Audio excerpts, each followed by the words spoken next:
Samahan natin si Leilyn Caragay na pumunta sa Taytay, Rizal para makaselebrate sa Rizal's Taytay Arts Festival dito sa Cultural Review. Good morning mga boss! Andito ako ngayon sa Taytay, Rizal upang saksihan ang awarding ng mga participating artists pati na rin ang mga winners na nasabing event. Kaya naman tara at alamin natin kung sino-sino ang mga nanalo.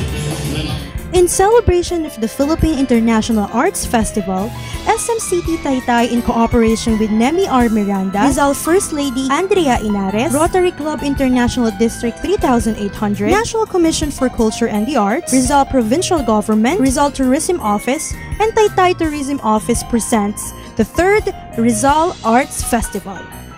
Since ang Rizal po ay art capital of the Philippines, pwede niyo po sa aming ikwento kung paano ito nagsimula.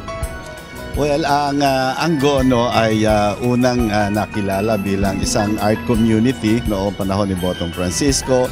Nang mawala siya, itinayo yung Angono Ateliers at yun ang nagsimula ng pagpopromote ng art sa bayan ng Angono. At eventually, in 1986, itinayo namin yung Rizal Federation. At mula nang sumibol at natayo ang SM Taytay, ay nabuhay muli ang Rizal Arts Festival. At hanggang ngayon, pang-6 na taon na, namin ginagawa itong Rizal Arts Festival tuwing buwan ng Pebrero kung saan ay ating pinagdiriwang ang National Arts Month. Ano-ano po ba ang mga kategorya na kasama dito sa taunan na ito? Pinupuno na namin to ng 7 arts, no? Hindi lang naman sa pagpipintura at eskultura, kundi nariyan na rin ang photography, kahit na bonsai, sa visual form yan. So kasama na rin lahat dito, no? Katulad ng music, nakilala ang Angono dahil nariyan sa Lucio San Pedro, sayaw, ng literatura, ng pagsusulat, at ng cinema. Yan ay kasama na rin na aming pinopromote dito sa Rizal Arts Festival. Sino-sino po ba ang nagiging sponsor niyo para maisatuparan ang event na ito?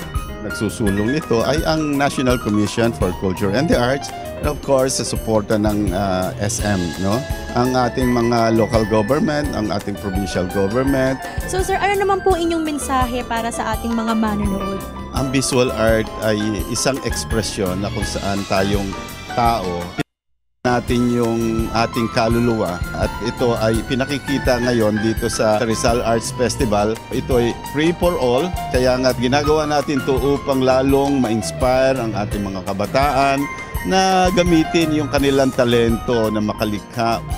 Ang art celebration na ito ay ipinapakita ang iba't ibang art forms ng furniture at paintings na gawa ng mga full-blooded Rizaleños.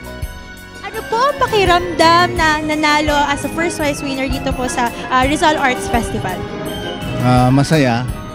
Masarap manalo dito. Ano po ang naging inspirasyon nyo dito sa painting niyo na ito?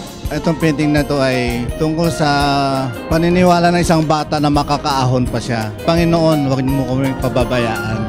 Yun ang title nito. Title po kasi nito, Pinoy ako. So kumbaga yung inspirasyon ko rito, yung mga tao, kasi kahit ano pong sakuna yung dumating sa ating buhay, Pinoy ako kahit saan magdating. So bali dito kasi ang title nito, Kuya. So bali yung pinakabunso sa Kuya, parang siyang inaasahan niya na matutulungan sa kanyang kapatid. So yun lang. Ano pong mensahe niyo para sa ating mga kabataan, artist natin na gustong maging or sumabak sa larangan na ito? Wag lang matakot sa pagpipinta. Diretso lang ang gagawin nila. Basta pahid lang nila yung brush, pintura. Masasanay din naman yan sila. Tiyaga lang po, saka maniwala sa Panginoon lagi na may plano ang Panginoon para sa ating buhay. Sa mga mahihilig magpinta o yung gusto pang magpinta, isipin lang natin na kaya natin gawin ito basta nasa puso natin. Ayan po mga boss, ito ay ika-3 taon ng selebrasyon ng Rizal Arts Festival. Kaya naman ibinahagi din nila ang isang sketching session at art workshop para sa mga kabataan na mahikayat sa larangan ng arts. Bumisita na kayo dito sa Taytay at appreciate the richness of arts and culture ng Rizal. Ito po muli si Leilyn Caragay para sa Cultural Review.